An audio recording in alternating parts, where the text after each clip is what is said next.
just a passing through. My treasures are laid up somewhere beyond the blue. The angels beckon me from heaven's open door, and I can't feel at home in this world anymore. Oh Lord, you know I have no friend like you.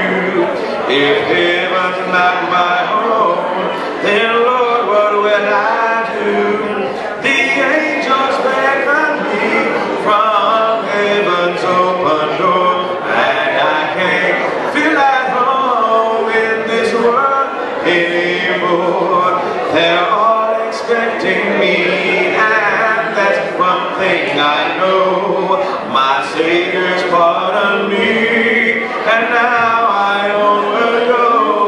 I know He'll take me through, though I am weak and poor, and I can't feel at home in this world anymore. Oh Lord, you know I have no friend like you. If heaven's not my home, then Lord, what will I do?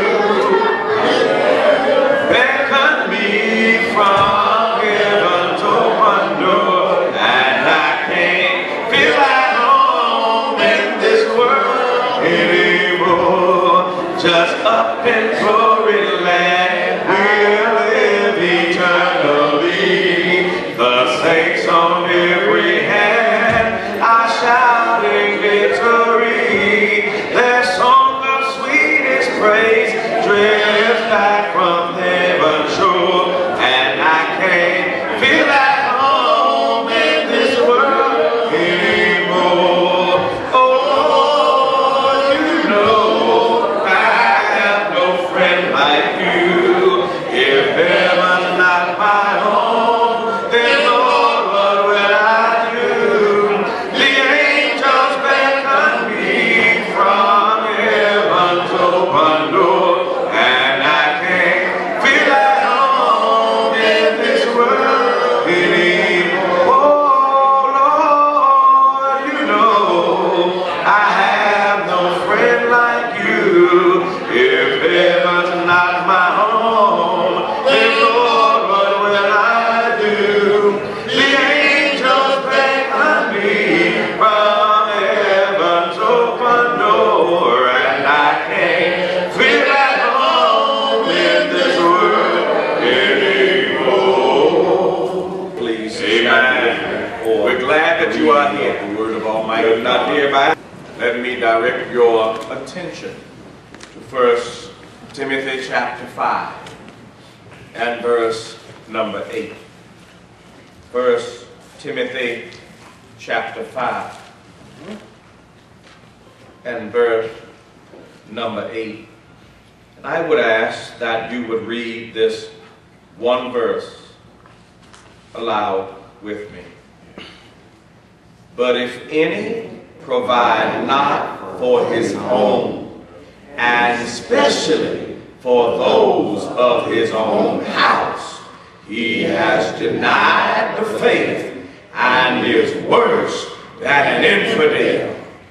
My God, my God. You may be seated. May the Lord add a blessing to those who are the readers, certainly those who are the heeders of God's holy and divine word. This morning, in light of the fact that is nationally known as Father's Day, we know that we have in our very society encountered many problems with fathers. I want to share something that I know will help us as fathers, something that will help us keep things in its proper perspective. Therefore, I want to talk about being worse than an infidel.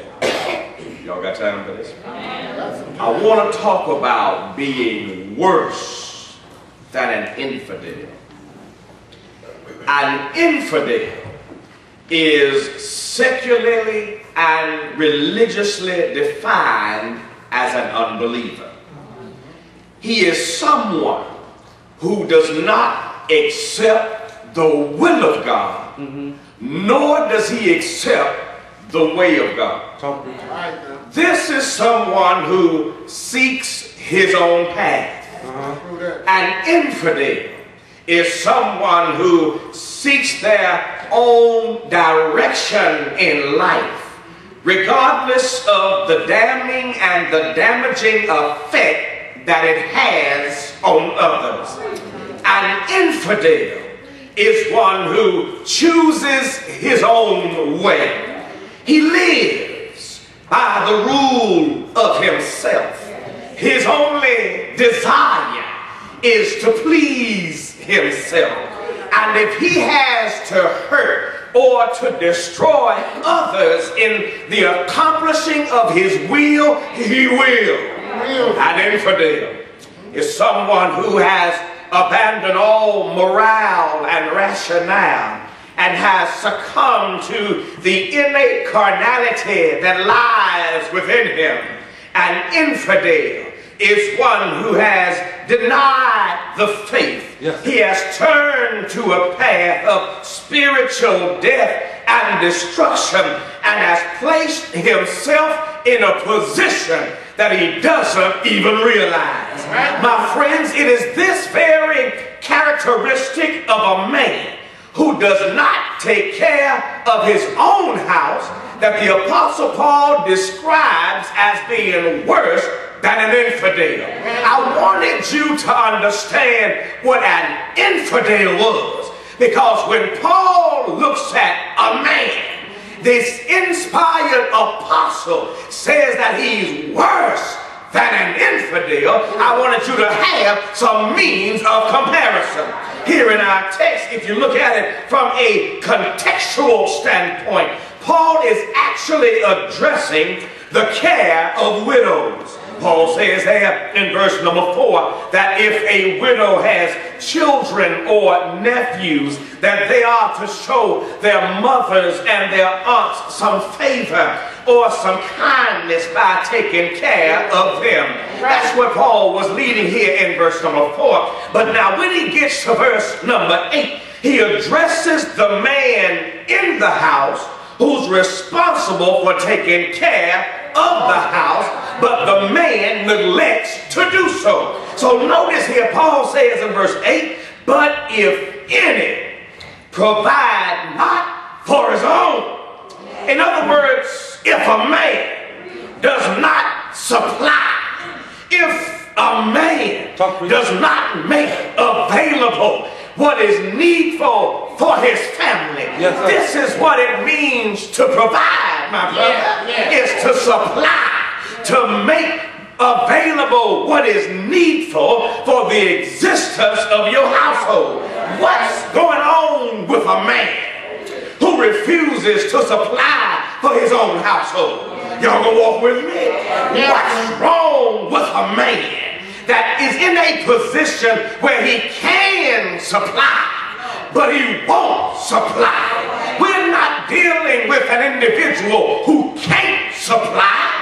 We're dealing with somebody who refuses to supply, although the context demands that he's talking to the nephews or the sons or the children of the widows. Certainly there is an application that could be made from this very text to fathers who don't take care of their children.